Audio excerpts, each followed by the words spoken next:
नमस्कार किसान भाइयों, मेरे चैनल खेती बाड़ी किसान में आपका स्वागत है। और आज हम चर्चा करेंगे एनपीके खादों के बारे में। एनपीके क्या है, कितने प्रकार के एनपीके होते हैं, क्या फायदे हैं, क्या नुकसान है। अगर आपने हमारे चैनल को अभी तक सब्सक्राइब नहीं किया है तो प्लीज सब्सक्राइब करें। आइए हम चर्चा करते हैं एनपीके के बारे में। पहला एनपीके हमें कब देना होता है? तो किसान भाइयों, पहला एनपीके हमें गेहूं की शुरुआती अवस्था में देना चाहिए। शुरुआती अवस्था से मतलब है जब कल्लों के विकास की अवस्था होती है, उस समय पे हमें पहला एनपीके देना चाहिए। अब पहला एनपीके कौन सा देना चाहिए? तो किसान भाइयों, पहला एनपीके हमें 19-19-19 देना चाहिए।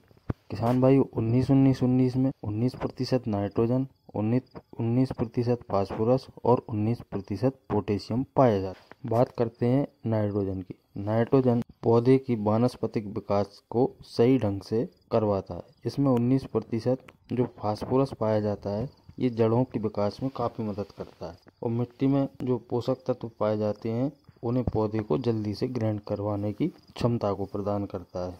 किसान भाइयों, इसमें जो 19% पोटेशियम पाया जाता है, पोटेशियम का काम होता है तने को मजबूती प्रदान करना, पौधों में रोग प्रतिरोधक क्षमता का विकास करना और पौधे में भोजन बनाने की। अब बात करते हैं हम इसकी समय की। तो किसान भाइयों, हमें इसका समय गेहूं की शुरुआती अवस्था में लगभग 30 से 35 दिन के आसपास हमें खेत में इसका स्प्रे करना चाहिए। किसान भाइयों, अब बात करते हैं इसकी मात्रा की। तो हमें एनपीके 19-19 की लगभग 1 किलो प्रति एकड़ के हिसाब से हमें इसकी मात्रा लेना चाहिए। अब हम बात करते हैं कि एनपीके 19-19 के साथ हमें क्या मिलाना चाहिए। तो किसान भाइयों, एनपीके 19-19 के साथ हमें सागरिका या कोई भी लिक्विड प्रोमोटर हमें इसके साथ लेना चाहिए। किसान भाइयों, बात करते हैं हम लिक्विड प्रोमोटर सागरिका की।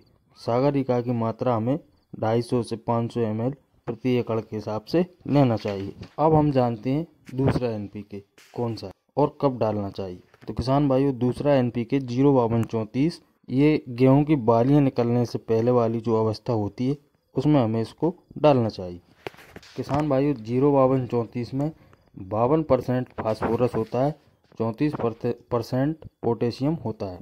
फास्फोरस का यहाँ काम जो बालियां बनने की प्रोसेस होती है, उसमें ये काफ़ी हेल्प करता है। और जो 34% पोटेशियम होता है, पोटेशियम यह काम करता है बालियां बनने में हेल्प करता है, बालियों की लंबाई बढ़ाता है, बालियों में दानों की संख्या में वृद्धि करता है। अब हम बात करते हैं इसकी मात्रा की। तो किसान भाइयों, इसकी मात्रा भी प्रति 1 किलो प्रति एकड़ के हिसाब से हमें लेना चाहिए। अब हम बात करते हैं 05234 में हम साथ में क्या मिला सकते हैं। तो किसान भाइयों, इसके साथ हम बोरोन खाद का इस्तेमाल भी कर सकते हैं। बोरोन खाद के काफ़ी फायदे हैं। बोरोन हमें कौन सा लेना चाहिए? तो बोरोन हमें 20% वाला बोरोन लेना चाहिए। बोरोन का काम क्या होता है? तो बाली काफ़ी अच्छे से आएंगी। कई बार क्या होता है, बालियां ही नहीं बन पाती या बन भी जाती हैं तो उनके अंदर जो दानों की संख्या रहती है, वो ऊपर की बालियां खाली रह जाती हैं। तो बोरोन बालियां बनने में मदद करता है और बालियां भरने में मदद करता है।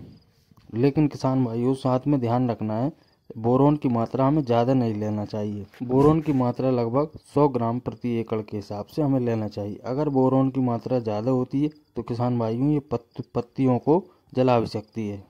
साथ में आप इसके साथ में दूसरी मात्रा भी सागरिका की डाल सकते हैं। अब हम बात करते हैं किसान भाइयों, हमारा तीसरा एनपीके 0050। इसका इस्तेमाल हमें कब करना चाहिए?